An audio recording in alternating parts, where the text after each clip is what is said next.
रामायण ये कोई माइथोलॉजी नहीं बल्कि हमारा इतिहास है। एंड सॉरी टू से गाइस, जो भी मंदबुद्धि इसे माइथोलॉजी मानते हैं, यहाँ पर उन सब की आंखें खोलने के लिए ही ये मूवी बनी है। तो कहानी की शुरुआत होती है अफगानिस्तान में, जहाँ पर तालिबानियों ने भगवान बुद्ध की एक बड़ी सी मूर्ति को तोड़ दिया है। लेकिन अभी भी बचे हुए इतिहास को बचाने के लिए वहाँ पर एक आर्कियोलॉजिस्ट की टीम आती है, जिसमें हमारे अक्षय कुमार ऐसा आर्यन है और यही एक आर्कियोलॉजिस्ट पाकिस्तान से भी था। वही खुदाई करते हुए आर्यन को एक पुराना संदूक मिलता है, जिसमें बहुत सारे पुराने सिक्के थे और हीरे जवाहरात थे, जहाँ पर तभी उनके साइड पर कुछ आतंकवादी हमला कर देते हैं, जिनसे अफगानिस्तान सैनिक लड़ते हैं। और इसी बीच आर्यन उस पुराने संदूक को लेकर वहाँ से भाग रहा था और पाकिस्तानी आर्कियोलॉजिस्ट के साथ में वो एक गुफा में आकर गिर जाता है, जहाँ उन्हें भगवान बुद्ध की बहुत ही बड़ी सी मूर्ति मिलती है। फिर उसके बाद हम आर्यन को पाकिस्तान के एक शहर यानी कि इस्लामाबाद में देखते हैं, जहां एक प्रेस कॉन्फ्रेंस में सभी आर्यन की मदद के लिए उसे शुक्रिया बोलते हैं और उस प्राचीन संदूक के आधे सिक्के इतिहास के तौर पर वो भारत को दे भी देते हैं।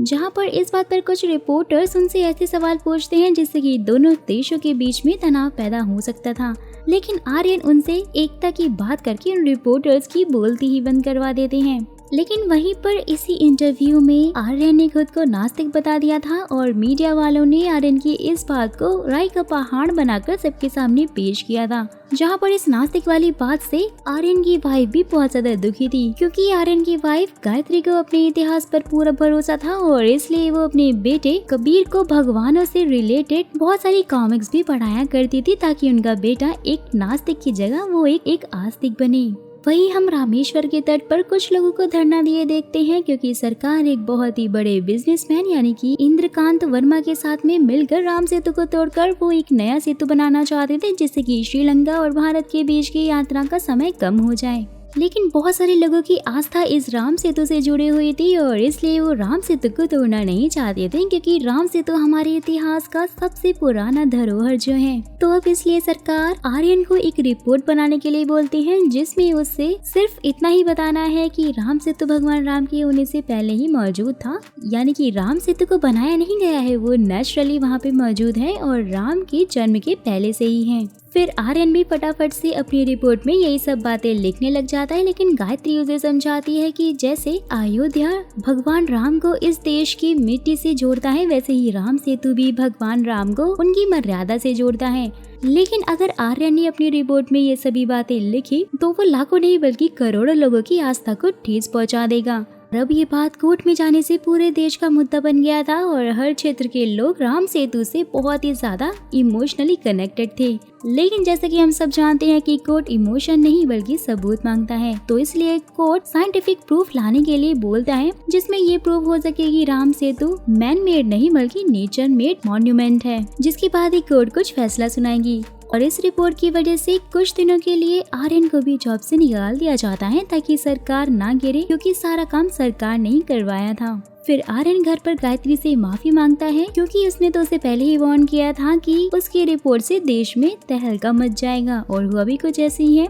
माफी मांगने के बाद आर्यन घर के काम करने लग जाता है कि तभी उसे उसकी बॉस की कॉल आती है, जो कि उसे वही बिजनेसमैन यानी कि इंद्रकांत से मिलवाने के लिए ले जाता है, जिसकी कंपनी राम सेतु को तोड़कर वहां पर एक अलग ही सेतु बनाना चाहती थी। वो लोग आर्यन को ये साइंटिफिकली बातें प्रूव करने के लिए बोलते हैं कि Ram Setu nature made monument है, जिसके लिए आर्यन को बहुत सारी सुविधाएं और एक बेहतर टीम भी दी जाएगी। लेकिन आर्यन इस डील के लिए साफ साफ मना कर देता है, क्योंकि उसे ये डर था कि अगर उसने इस सच को साबित कर दिया तो इस देश के लोग उसे जिंदा नहीं छोड़ेंगे और उसका नाम कंट्रोवर्सी में भी आ जाएगा। लेकिन पिछली रिपोर्ट के चलते भी आर्यन का नाम कंट्रोवर्सी में पहले ही आ चुका है। फिर उनके ऑफिस से बाहर निकलते ही कुछ अनजान लोग आर्यन के मुंह पे वहाँ से कालिक पोत के भाग जाते हैं, जहाँ पर तभी उसे उसके बेटे यानी कबीर के स्कूल से कॉल आता है, क्योंकि कबीर ने स्कूल में अपने क्लासमेट से लड़ाई कर ली थी, क्योंकि इसका क्लासमेट उसे ये बोलकर बार बार चिढ़ा रहा था कि वो सब रावण के खानदान से हैं, क्योंकि उसके पिता भगवान राम को मानते ही नहीं हैं।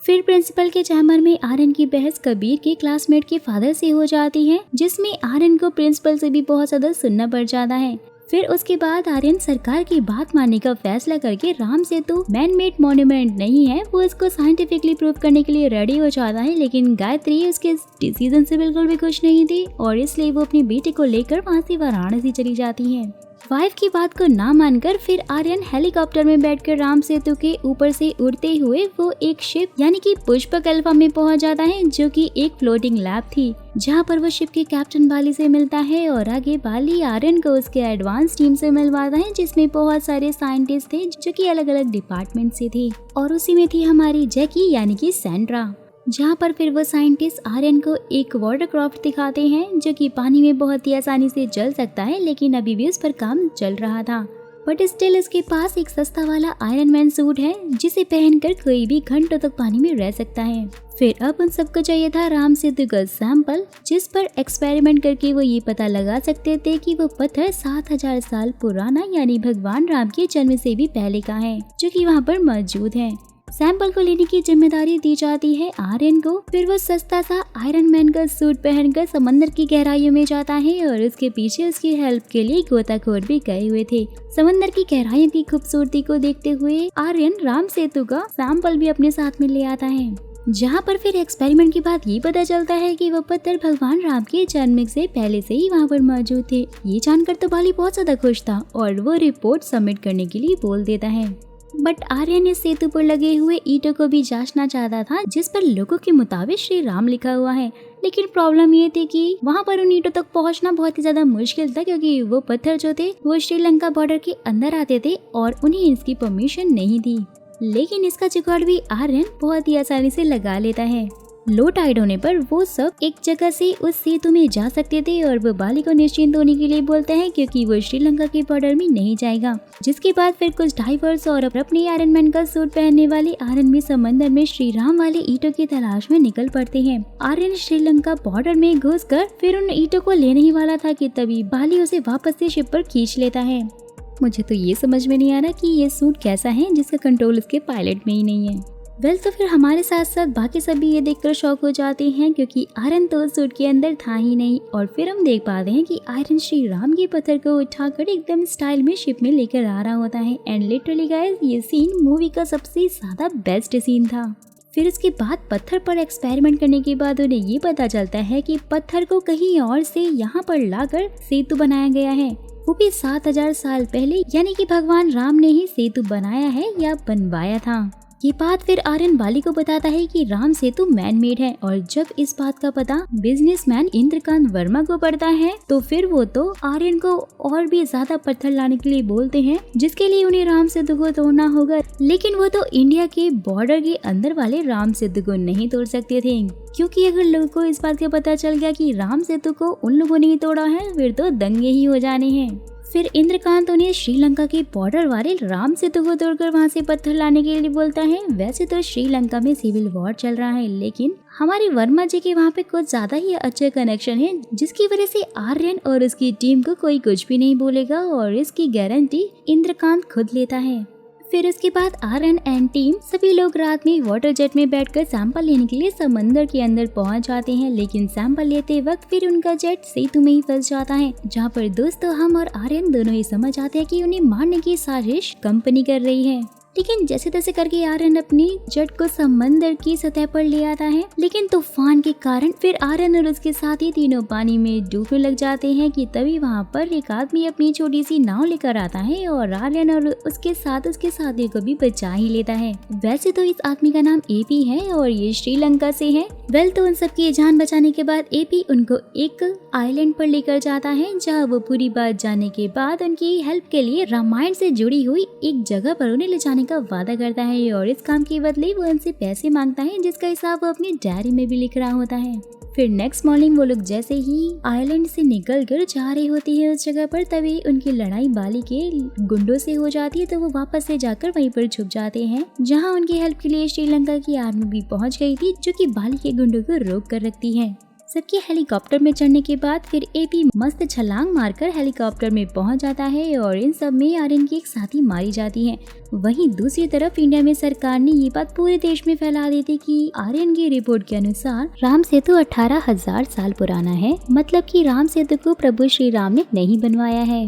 लेकिन उसी टाइम पे फिर आर्यन अपनी वाइफ यानी गायत्री को कॉल करके बता देता है कि उसे राम सेतु ओके होने का प्रमाण मिल गया है। लेकिन गायत्री उसे वापस इंडिया आने के लिए बोलती है क्योंकि 7000 साल पहले का इतिहास कब का समंदर में दफन हो चुका होगा। जहाँ पर तभी आर्यन ये देखता है कि श्रीलंका में बहुत सारे लोग रावण की पूजा कर रहे थे, तो उसके दिमाग में एक आइडिया आता है जहाँ वो सोचता है कि अगर रावण के अस्तित्व को साबित वो कर देता है तो भगवान राम के भी अस्तित्व अपने आप ही साबित हो ही जाएगा। फिर आर्यन ईपी की हेल्प लेता है ताकि वो उन्हें रावण से जुड़े हुए कुछ इतिहासकारों से मिलवा सके, और इसी बीच बाली के गुंडे सैंड्रा और आर्यन के पीछे ही पड़े हुए थे, जहाँ पर आर्यन उनको आसानी से बेवकूफ बनाकर वहाँ से बचकर निकल जाता है। रात होने पर फिर एपी आर्यन की मुलाकात करवाता है एक पंडित से, जो कि एक पत्रिका उसे देता है जिसमें मयासुर ने रावण की लंका यानी सोने की लंका तक जाने का एक गुप्त सुरंग का नक्शा बनाया हुआ था, लेकिन आज तक उस सुरंग को कोई भी ढूंढ नहीं पाया है।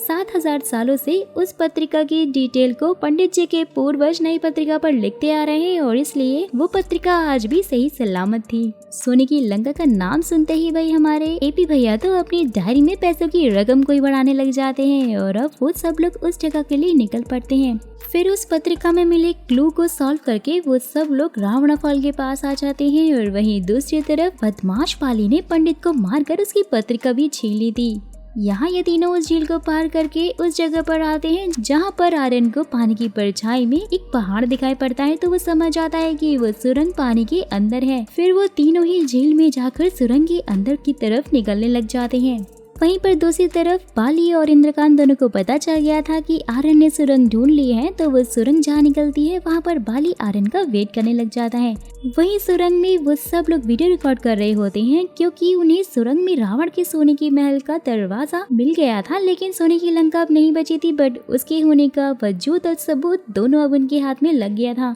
फिर आगे बढ़ने पर वो सब एक त्रिकुट पर्वत पर पहुंच गए थे और यही उन्हें संजीवनी बूटी मिलती है, जहां से एक संजीवनी बूटी के पौधे को एपी उठाकर अपने बैग में रख लेता है। तभी वहां पर बाली हेलीकॉप्टर लेकर पहुंच जाता है, जिसके साथ में गायत्री थी। बेचारी भोली भाली गायत्री को बेवकूफ बनाकर उसे श्रीलंका वो ले आया था, जिसकी वजह से अब सब लोग बाली के जंगल में आ गए थे। बाली फिर उन्हें धमका रहा होता है, साथ ही वो श्री राम वाला पत्थर उनसे मांग रहा होता है, लेकिन आर्यन उसे साफ साफ देने से मना कर देता है। वहीं इन सबके बीच गलती से एपी हेलीकॉप्टर से नीचे गिर जाता है, लेकिन आर्यन के पास उसका बैग था जिसमें श्री राम जी का पत्थर और वो संजीवनी बूटी भी थी। फिर जैसे ही एपी चॉपर से नीचे गिरता है वहाँ पर लड़ाई शुरू हो जाती है और उनका चॉपर क्रैश हो जाता है, लेकिन पायलट को छोड़कर सभी लोग सही सलामत थे। फिर आयरन वापस से चॉपर में जाकर एपी का बैग और वो पत्रिका सही सलामत बाहर ले आता है और वो अपने साथ में बाली को भी लेकर आया था, जिसके बाद चॉपर बहुत ही बुरी तरह से ब्लास्ट हो गया था।